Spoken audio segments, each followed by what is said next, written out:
Então, boa noite, gente. Meu nome é Lilian, trabalho como designer na Testing Company. Inclusive, quero agradecer a oportunidade de estar inaugurando esse projeto muito bacana que é o Arena TC e poder falar um pouco sobre um assunto que eu particularmente gosto bastante, que é o UX Design, e entender como ele se aplica no processo de desenvolvimento de software.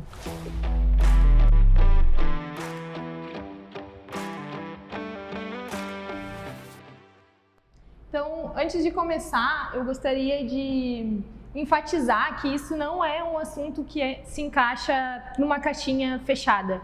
Ele é uma aplicação flexível, onde cada empresa vai aplicar os principais princípios de UX Design de acordo com as demandas e especificidades de cada cliente, visando sempre centrar a experiência no usuário final, mas também alinhar isso com as demandas de negócio dos clientes atendidos. Claro que alguns princípios são praticamente universais, a gente tem que sempre tentar aplicar em todos os processos de projetação, desenvolvimento do sistema, como, por exemplo, usabilidade, intuitividade, identidade visual, credibilidade, desempenho técnico, inovação e, principalmente, a proximidade com o usuário.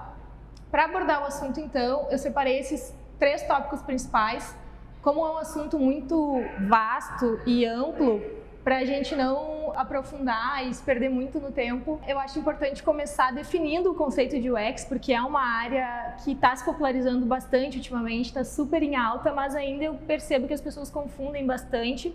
Então, eu acho importante a gente explicar o conceito principal de UX Design, para depois passar então para a jornada e processo de UX e, por fim, finalizar com os métodos Double e Triple Diamond, que são bem utilizados na metodologia de UX. Então, o que é UX Design? User Experience, ou experiência do usuário, é basicamente tudo que envolve o modo como as pessoas interagem com qualquer produto ou serviço prestado. E sim, isso é sobre produtos digitais, mas não é só sobre isso, sobre a interação com os produtos digitais. Acaba indo além disso e passando por uma parte que eu acho que é o que mais me encanta no UX Design, que é o que as pessoas sentem e como elas comunicam esses sentimentos em cada experiência.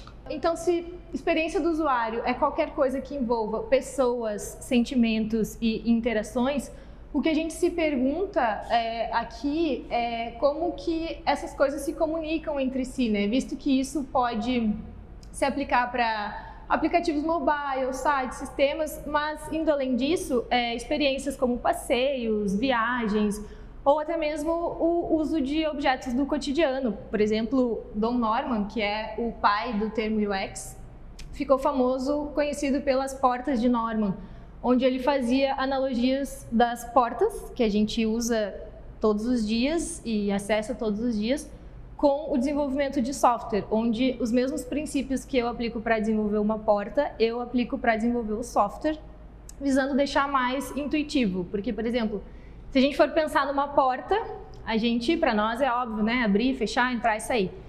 Mas isso é óbvio porque a gente faz repetidas e repetidas vezes e com a ajuda de ferramentas que nos auxiliam a acessar essa experiência de uma forma mais intuitiva, como, por exemplo, a maçaneta. Se a gente enxerga uma maçaneta redonda, a gente vai girar a maçaneta intuitivamente, ou a gente vai puxar para cima ou para baixo, empurrar ou puxar, né? Se não tiver uma maçaneta, eu vou parar em frente da porta e eu não vou saber o que fazer com essa porta. Então, provavelmente ela vai ter um aviso de puxe ou empurre ou arraste. Tudo isso visando facilitar a experiência do usuário. E esses princípios se aplicam da mesma forma no desenvolvimento de softwares.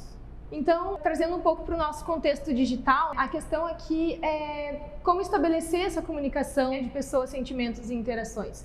E para isso a gente precisa entender o que o usuário quer comunicar. O usuário para o software para o usuário. Eu sempre brinco, né, que o designer ele é a pessoa que está aqui para resolver problemas. Todo mundo conhece o designer por apresentar soluções, mas é impossível trazer uma solução assertiva se o designer não definir corretamente qual é o problema a ser resolvido. Então, para a gente entender o que é necessário comunicar, a gente precisa primeiro definir qual é o problema a ser resolvido. E aqui eu teria o gancho perfeito para entrar na pauta do UX na aplicação e processo de desenvolvimento e tal, Mas antes eu acho importante a gente fazer essa diferenciação do UX e do UI, porque tem uma ideia equivocada de que o UX fica lá só desenhando telinha para deixar o software bonitinho, e sim, é sobre isso também, é sobre o layout, é sobre a apresentação do sistema, né, para o usuário, mas ele acaba indo além disso. É uma disciplina multidisciplinar que tem como objetivo principal criar e aprimorar, né, diversos elementos que vão compor a experiência do usuário como um todo. E a principal diferenciação do UX para o UI, UX, então, que é User Experience, e UI, que é User Interface, né, ou interface do usuário, é que o UX, ele envolve o UI. O UI está dentro do UX. O UX, ele é todo o processo metodológico e de pesquisa que vai definir os objetivos do produto, do processo, do desenvolvimento. E o UI vai se encaixar dentro desse processo.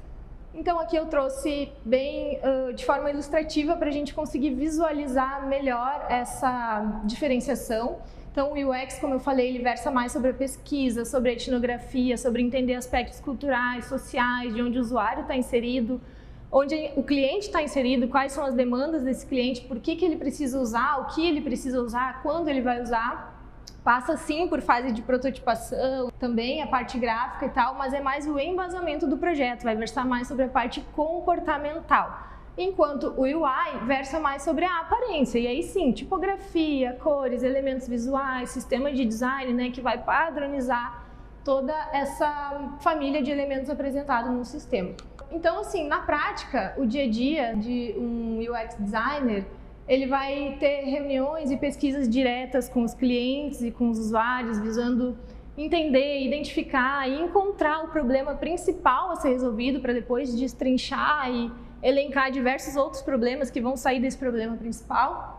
E aí, então, especificar esses objetivos, definir os requerimentos que a interface precisa ter e aí começar a acionar a parte de UI. E aí projetar, né, o fluxo do uso da interface e depois ir, então, para a parte prática, que é sentar no computador, começar a desenhar wireframes, protótipos e pensar mais na apresentação visual mesmo do sistema. Aqui eu trouxe a apresentação do guarda-chuva do UX, que ilustra um pouco essa ideia, o conceito de UX Design, que é principalmente se basear na prática das pesquisas com usuários, usando diversas metodologias diferentes e técnicas recolhidas de várias áreas. Então aqui a gente pode observar que vai falar sobre usabilidade, sobre design visual, arquitetura de informação, design de interação, pesquisa com usuários, análise de dados, entre outros. E tudo isso está dentro do UX. Então um UX pode ser um UI, na maioria das vezes sim, faz as duas coisas ao mesmo tempo, mas nem sempre um UI consegue atender todas as demandas de um UX. E aqui, então, começando a entrar mais no tema de hoje, a gente vai falar sobre a jornada e o processo, onde o objetivo principal do UX Designer é conectar os objetivos do negócio, do cliente, que foi contratado pela empresa, e conectar isso com as necessidades dos usuários. E aí ali vai estar o UX fazendo essa conexão entre um universo e outro e tentando traduzir o que um quer comunicar para o outro, né? Unir as duas coisas e achar esse ponto de intersecção onde os dois se encontram, onde os dois se comunicam para então achar a solução dos problemas levantados. Aqui a gente chega nos métodos Double e Triple Diamond, onde talvez vocês já tenham se deparado em algum momento, porque é bem conhecido. Então o Double Diamond, que eu acho que é o mais conhecido, ele traz a ideia, né, de 2 diamantes, o diamante dos problemas e das soluções, como eu falei anteriormente. E aí tudo começa num problema geral que vai desencadear todo um levantamento de dados, pesquisa, definição, análise desses dados, para a gente então definir qual o principal problema a ser resolvido e a partir disso estabelecer os objetivos do projeto e as tarefas de cada componente do time, para depois partir para a parte prática, que é o desenvolvimento, que aí vai começar a falar mais com a programação, com os testes, para depois então chegar na entrega com a solução definida. Lembrando que não é um projeto linear, né? Um processo linear. Ele passeia entre ele mesmo, então ele pode ir e voltar, né? É um processo iterativo que não tem fim, porque a gente pode sempre melhorar, mesmo que já esteja bom, é sempre possível encontrar soluções que vão melhorar a experiência do usuário. E aqui eu quis trazer o Triple Diamond porque, embora ele seja muito parecido com o Double Diamond e utilize os mesmos conceitos e aplicações, ele é mais utilizado nos métodos ágeis, que é mais conhecido por nós e que a gente já está mais habituado a trabalhar. Então, como a gente já sabe, como já é de praxe, a ideia é aproveitar cada sprint, resolver o que tem que resolver para chegar na próxima sprint e assim chegar na solução mais rápido.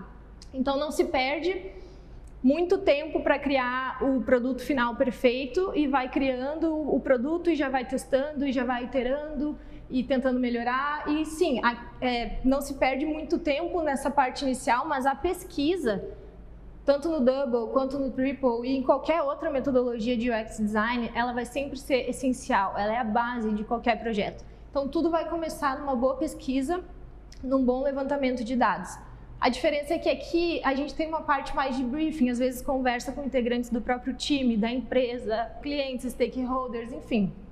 E aí depois a gente começa a levantar insights e a partir desses insights, do que poderia ser interessante, o que pode ser que dê certo, o que pode ser que vai dar errado, o que não é tão viável para a empresa ou para o cliente, a gente começa a levantar hipóteses. E a partir dessas hipóteses já vai logo para a parte prática, não espera muito tempo para chegar numa solução que tem menos chance de errar. Já vai testando e vai vendo o que acontece e vai melhorando no decorrer do próprio processo, já com o desenvolvimento, já com a fase de teste, até gerar a prova de conceito. E aí depois se preparar então para a fase final, que é a revisão ali, né? Depois da aplicação, da implementação, daí tem toda uma parte de suporte com os devs, onde a troca de ideia é mais direta, front-end, back-end, para então fazer os testes finais e preparar para o lançamento.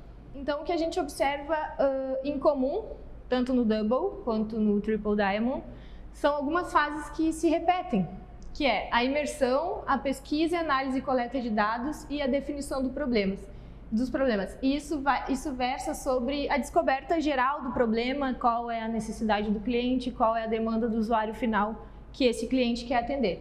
Então, a gente vai sempre tentar identificar as dores, levantar as hipóteses, já definindo os objetivos do projeto, para depois, então, começar a fazer essa definição dos problemas existentes, eliminando ou confirmando hipóteses, para depois, então, definir quais desses problemas existentes serão resolvidos, né, alinhando a visão do projeto com os objetivos do negócio. Depois a gente já vai para a parte prática, que é a geração de alternativas, onde a gente apresenta soluções dos requisitos. A gente define, então, de fato, como será o produto, o que ele precisa ter para atender essas demandas.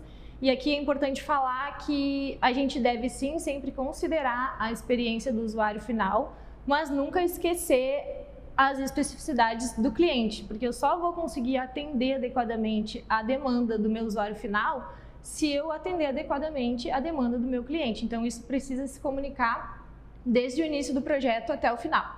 Depois, então, passando pela fase de prototipação, onde a gente valida e aplica, né, as ideias e todo o levantamento feito anteriormente, desde o começo até aqui. Começa já a investir, de repente, num produto mínimo que possa apresentar para testar. E aí depois, então, para passar para a parte de validação, onde começa aquele processo iterativo de revisão, testes, melhoria. Aqui a gente chega na parte final da entrega, que daí começa a parte prática de fato do desenvolvimento. E a gente então começa a implementar esse sistema, então a troca é mais ativa, embora o UX Designer ele esteja presente desde o início do projeto até o final do projeto, aqui ele está mais ativamente ali com os devs, trocando ideia, revisando, conversando bastante com o front, com o back-end, para depois então juntar todo o time, compilar e compartilhar, né, todo esse levantamento de dados feito até aqui e aí compartilhar essas decisões e os resultados de toda essa pesquisa, de todos os testes. Todas as decisões elas vão ser baseadas nos testes e reparos e melhorias feitos ao longo do processo. Aí depois passamos para suporte e aprovação, onde todo o conteúdo que já foi escrito é revisado, refinado, melhorado, né, continuando ali no suporte contínuo com os devs, para daí então depois dessa análise de dados, se preparar para o lançamento final do produto. Então, sobre a parte de desenvolvimento do software e como o UX se encaixa nesse desenvolvimento de sistemas, A gente falou, né, até aqui sobre isso, sobre o quanto a pesquisa é parte importante no processo de UX design, sobre o quanto o usuário final é importante, a experiência centrada no usuário é importante, sem esquecer, claro, as demandas do cliente, diferenciando, né, UX, de UI, enfim. E a gente chega então na parte final da troca de ideias de hoje, que eu quis apresentar para vocês as heurísticas de Nielsen, que são princípios universais que Nielsen definiu sobre como projetar um bom sistema que vai melhorar continuamente a experiência do usuário. Eu acho interessante a gente ter conhecimento disso, porque isso acaba mudando o nosso olhar, fase de desenvolvimento. Quem trabalha com qualidade deve se preocupar com a qualidade durante todo o processo, do início até o final. Então, esses parâmetros ajudam a guiar o olhar de quem está trabalhando com isso, seja o desenvolvedor, seja o UX, seja o testador. Então, o primeiro ponto é a visibilidade do status do sistema. O sistema deve sempre apresentar onde o usuário está, quais são as opções de caminhos que ele pode ir, onde ele está, para onde ir, se ele pode voltar. O número 2 é a correspondência entre o sistema e o mundo real. Então, o sistema ele tem que se comunicar com uma linguagem clara e de fácil entendimento e compreensão pelo usuário final. O número 3 é o controle e liberdade para o usuário. O usuário ele deve ter o controle das suas ações e a liberdade do que ele deseja fazer, como, por exemplo, um e-mail que a gente apaga sem querer e tem a liberdade de retornar e ter a tranquilidade de que ele está na lixeira. Então, eu posso escolher se eu quero apagar definitivamente ou recuperar aquele e-mail. O número 4, a consciência e padronização. Padronização é uma coisa que eu falo bastante, que eu sou bem chata com isso, porque isso é o que torna o sistema ou qualquer experiência intuitiva para o usuário. A partir do momento que eu tenho um sistema padronizado, o usuário ele sabe o que esperar e, portanto, ele se sente mais seguro e consegue navegar intuitivamente em qualquer experiência que ele esteja realizando. Número 5, prevenção de erros, aquelas famosas caixinhas de você tem certeza que deseja excluir, estou ciente, quero continuar, para evitar que o usuário apaga ou tenha algum comportamento sem querer, né, por um erro mesmo. O número 6, reconhecimento em vez de recordação, porque é muito mais fácil o usuário reconhecer um comportamento intuitivo que vem decorrente daquela padronização do que ele precisar lembrar de um passo a passo do que ele precisa fazer para, de repente, preencher um formulário, por exemplo. Então, quando ele tem o reconhecimento, ele vai conseguir navegar nesse sistema muito mais fácil do que se ele precisar lembrar de requisitos para navegar nesse sistema. Número 7, eficiência e flexibilidade de uso. O número 8, estética e design minimalista. Esse é um dos meus preferidos. Tem uma regra de design que eu aprendi na faculdade, que é a regra KISS, que é Keep It Simple, Stupid, que fala sobre o famoso menos é mais e o quanto a gente não deve tentar enfiar coisa onde não precisa. Por exemplo, no desenvolvimento de uma tela de um software, às vezes existem espaços em brancos e aí o desenvolvedor fica preocupado com aquele espaço em branco e quer colocar um botão, quer colocar uma imagem, quer colocar qualquer coisa para preencher aquele espaço. Mas um espaço em branco, mesmo em branco, não significa que ele não tenha uma função. Espaços em branco, eles servem como respiro, como descanso e facilitam o cérebro na leitura das informações que aquele sistema está apresentando. Então, o menos é, na maioria das vezes, mais. E quando a gente tenta fazer algo só para enfeitar e que não vai ter uma utilidade de fato, às vezes a gente está contribuindo para induzir o usuário ao erro. Então é importante ter bastante cuidado e respeitar o design minimalista com menos elementos possíveis, desde que eles sejam assertivos. O 9 ajuda para reconhecer, diagnosticar e recuperar os erros. E o 10, então, a ajuda e documentação, que é uma parte que eu acho bem importante também, que às vezes fica um pouco esquecida no processo de desenvolvimento, mas que é importante, às vezes, até mesmo para guiar o usuário quase que num processo de faça você mesmo e para ter também um registro histórico, né, de tudo que foi feito e tal, para que até mesmo o time de desenvolvimento consiga se organizar e relembrar, enfim, e fazer esse processo de iteração que eu comentei anteriormente. E é isso, gente. para finalizar, já que a gente está aqui para trocar conhecimento, eu quero deixar a indicação desse livro que mudou minha vida. E aqui é todo mundo da área da tecnologia, mas é um livro que eu indico para quem não é da área da tecnologia também, porque o Don Norman faz essa analogia com objetos do cotidiano, então é um livro que ajuda muito a pensar estrategicamente e exercitar esse pensamento de design nos objetos do cotidiano, no dia a dia, mas tudo aqui nesse livro é aplicável no desenvolvimento de software. Então fica aqui a recomendação do livro. Obrigada!